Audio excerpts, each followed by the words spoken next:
राजा भोज ने 23वें दिन भी सिंहासन के प्रति अपना मोह नहीं छोड़ा था, लेकिन हर बार वह सिंहासन से निकलकर आने वाली पुतली के मार्ग में आ जाने से अब तक सिंहासन पर नहीं बैठ पाए। उनके सामने खड़ी 23वीं पुतली धर्मवती ने उन्हें समझाते हुए कहा, हे राजन, मैं 23वीं पुतली धर्मवती हूँ। मैं तुम्हें राजा विक्रमादित्य के नीति निपुण होने के संबंध में एक कथा सुनाती हूँ। इस कथा को सुनकर विचार करना कि क्या ऐसी नीति निपुणता तुम में है। अगर नहीं है तो इस सिंहासन पर बैठने का मोह त्याग दो। यह कहने के साथ ही उसने राजा विक्रमादित्य की कथा सुनानी आरंभ कर दी। एक बार राजा विक्रमादित्य के दरबार में यह बात छिड़ गई कि व्यक्ति का कुल से सम्मान होना चाहिए या कर्म से। कुछ दरबारी कह रहे थे, मनुष्य का कुल से सम्मान होना चाहिए।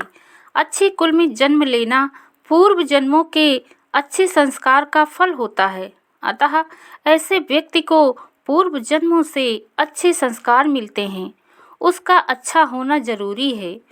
कुछ लोगों का विचार था कि मनुष्य का सम्मान कर्म से होना चाहिए। प्रायः अच्छे कुल में जन्म लेने वाले भी पापी, अत्याचारी, दुराचारी हो जाते हैं। क्या ऐसे लोग सम्मान के पात्र हो सकते हैं? प्रथम कक्ष के लोग कह उठे, ऐसा हो ही नहीं सकता, क्योंकि चंदन के वृक्ष से चाहे जितने ही सर्प लिपटे रहें, वह अपनी सुगंध और शीतलता का गुण नहीं त्यागता। कमल कीचड़ में खिलकर भी कमल रहता है, पवित्र माना जाता है। गुलाब कांटों में खुलता है मगर सुगंध देता है। जीव जंतुओं, पशु पक्षियों को मनुष्य कोटि से अलग रखना चाहिए, क्योंकि मनुष्य में ईश्वर की बुद्धि का अलग गुण दिया है। दूसरे पक्ष ने प्रतिवाद किया। उनकी बहस का कोई हल निकलने ना देखकर राजा विक्रमादित्य ने कहा, इस विवाद का हल क्यों ना प्रत्यक्ष करके देख लिया जाए। सब सहमत हो गए। राजा ने वन में शिकारियों को भेजकर एक शेर का बच्चा पकड़वा कर मंगवाया और उसे एक गड़रिये को दे दिया और हिदायत दी कि उसे बकरियों के साथ चराने ले जाया करे। गड़रिया उस शेर के बच्चे को राजा की अमानत मानकर उसकी अच्छी तरह देख रेख करने लगा। शेर का बच्चा अभी शाकाहारी ही था, उसे माँ के दूध से छुड़ा कर लाया गया था, इसलिए उसे बकरियों के दूध पर ही पाला जाने लगा। राजा समय समय पर गड़रिये को बुलाकर शेर के बच्चे की कुशल क्षेम पूछते रहते। एक बार राजा ने कहा, कहो उस शेर के बच्चे का क्या समाचार है। राजन, वह सकुशल है, मगर वह बच्चा नहीं है, बड़ा हो गया है, खूब उछलता कूदता है। क्या उसने दूध पीना छोड़ दिया? हालांकि वह बकरियों के कद के बराबर हो रहा है, मगर उसने दूध पीना नहीं छोड़ा है। वह घास चरती बकरियों के साथ खुद भी चरना चाहता है। पत्ते को उसका भी मन ललचाता है, लेकिन अपने स्वभाव के कारण वह 2-4 पत्तों में ही मुंह मार कर रह जाता है। मजबूरन उसे दूध पीना पड़ता है। उसे प्रयास करके नई नई बकरियों का दूध पिलाता हूँ। अच्छा, ऐसा है? उसके खाने पीने का पूरा ध्यान रखो। राजा ने आश्चर्य प्रकट करते हुए निर्देश दिया। वह मांसाहारी पशु है, मगर आज्ञा हो तो उसे मांस खाने को दे दिया जाया करे। राजा ने कहा, बिल्कुल नहीं, मांस की गंध से भी उसे दूर रखना। वह मांस के अलावा और जो कुछ भी खाना खाए चाहे उसे दे दिया करो। राजा ने आदेश दिया। गड़रिया बोला, जैसी आज्ञा राजन। सिंह का बच्चा अब बढ़ती उम्र के साथ साथ दूध पीने से कतराने लगा था, मगर घास पत्ते खा नहीं सकता था, अतः मजबूर होकर उसे दूध पीने को बाध्य होना पड़ता। गड़रिया उसे देखता तो उसे दुख होता। वह सोचता, वह वनराज है, वन में स्वतंत्र रूप से विचरण करना और अपना शिकार खुद करके भक्षण करने वाला जीव है, और बेचारा सिर्फ दूध पर गुजारा कर रहा है। कभी कभी 2-4 घास की पत्तियां भी खा लेता है। वह इस बात पर हैरान होता कि चरती बकरियों के साथ उसकी मुद्रा भी ऐसी रहती थी जैसे वह भी चर रहा हो। झुंड से वह कभी अलग नहीं रहता। वह जब बकरियों के झुंड को हाँकता तो सिंह भी उनके साथ हाँकता हुआ गर्दन झुकाकर घर की ओर आ जाता। बकरियों के साथ उसे भी बाड़े में बंद किया जाता था। कुछ दिन और गुजरने के बाद राजा ने अपने दरबारियों को उस मैदान में ले जाकर एकत्र किया जहां गरुड़िया बकरियों के साथ सिंह को भी चरा रहा था। उनके संकेत पर सैनिकों ने कटघरे में बंद करके लाए गए एक अन्य सिंह को कुछ दूर से छोड़ दिया। सिंह ने आज़ादी महसूस करते हुए लंबी दहाड़ मारी और बकरियों को देखकर उनकी ओर छलांग लगा दी। सभी दरबारियों ने देखा कि सिंह की दहाड़ सुनकर सभी बकरियों के साथ उनके साथ साथ पलने वाला सिंह भी दुम दबाकर झुंड में भागने लगा। इस बात को देखते ही सभी दरबारी दिल खोलकर हंसने लगे। तब राजा ने उन्हें समझाया, देखो, योग्य बाप का बेटा तब तक योग्य नहीं हो सकता जब तक उसका पालन पोषण भी वैसे ही ना हो। वातावरण का प्रभाव व्यक्ति के स्वभाव और गुणों पर अवश्य प्रभाव डालता है। सिंह का बच्चा बकरियों के साथ रहकर खुद भी बकरी बन गया है। इस सत्य को वह भूल गया है कि वह भी सिंह का बच्चा है। उसके बाद राजा ने सिंह के बच्चे को बकरियों से अलग करवाकर वन में अकेला छुड़वा दिया। उसे सैनिकों की देख रेख में रखा गया। 1-2 दिन बाद मालूम हुआ कि उसने अपनी क्षुधा पूर्ति के लिए खुद एक खरगोश मार कर खा लिया। एक बार मांस का चस्का लगा तो वह मांसाहारी बनकर शिकार तेजी से करने लगा। उसने यह सब करना शुरू कर दिया। उसके सामने दूध लाया गया तो उसने दूध नहीं पिया। एक बार फिर पिंजरे का शेर लाकर आज़ाद किया गया।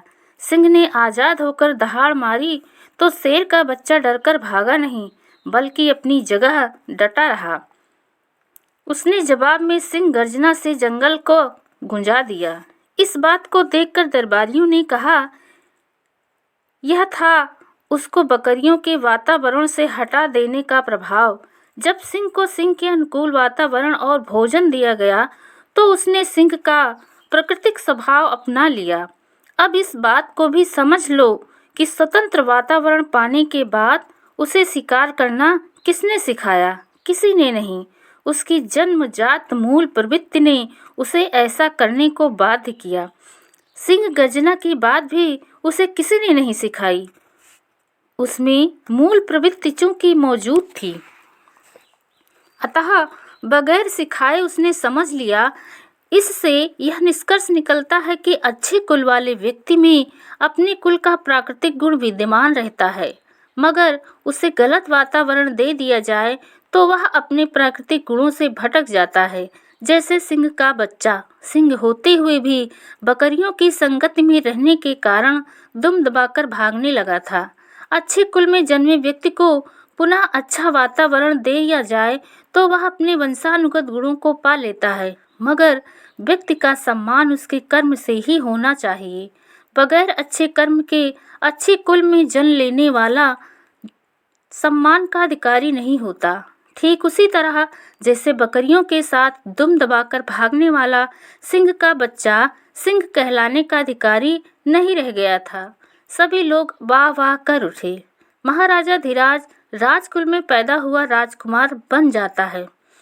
इसमें कर्म का क्या महत्व? कोई 7 जन्म भी कर्म करे, लेकिन राजा के जन्म अगर घर में हो जाए तो वह राजा नहीं बन सकता।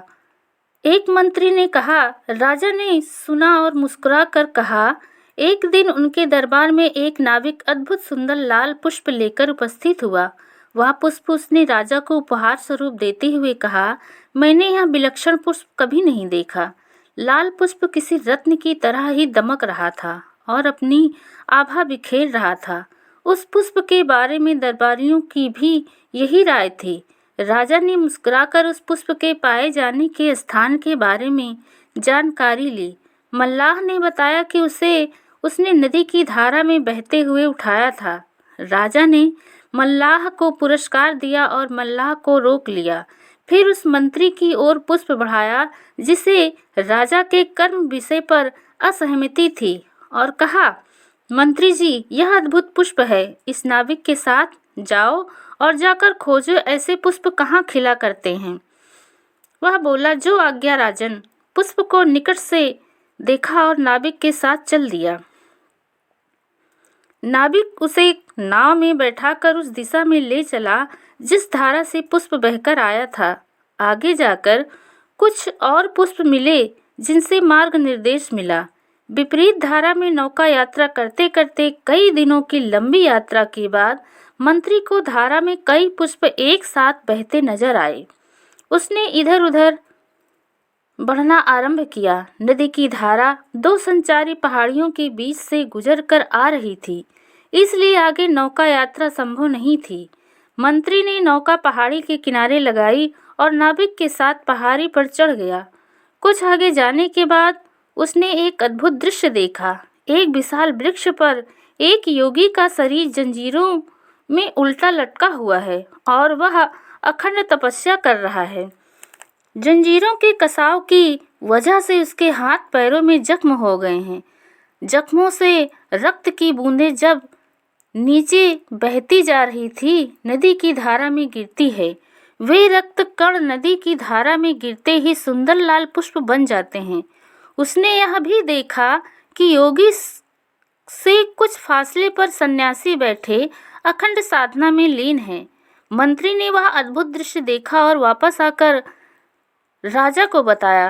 राजा ने सुना और रहस्य से पर्दा हटाया। सुनो मंत्री, वह पेड़ पर जंजीर में उल्टा लटका योगी मैं ही था। वह पूर्व जन्म का कर्म था जो तुमने देखा।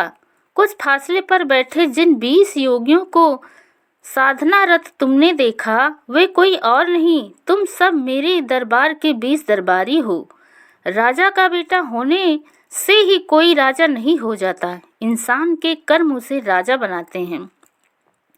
राजा के वचन सुनकर मंत्री को अपनी कही बात याद आ गई और वह बहुत शर्मिंदा हुआ। उसके बाद भी राजा ने उस पर कुपित होने के बजाय पुष्प का उद्गम स्रोत खोज लाने के लिए पुरस्कार स्वरूप ढेर सारी मुद्राएं दी। इस महान कथा को सुनाकर पुतली बोली, कहो राजा भोज, क्या राजा विक्रमादित्य जैसी नीति निपुणता तुम में है? हर तर्क वितर्क में लोगों को पूर्ण रूपेण संतुष्ट करने की तुम में क्षमता है? अगर है तो आओ और बैठो इस सिंहासन पर। पुतली की बात सुनकर राजा भोज उस दिन भी महल लौट गए।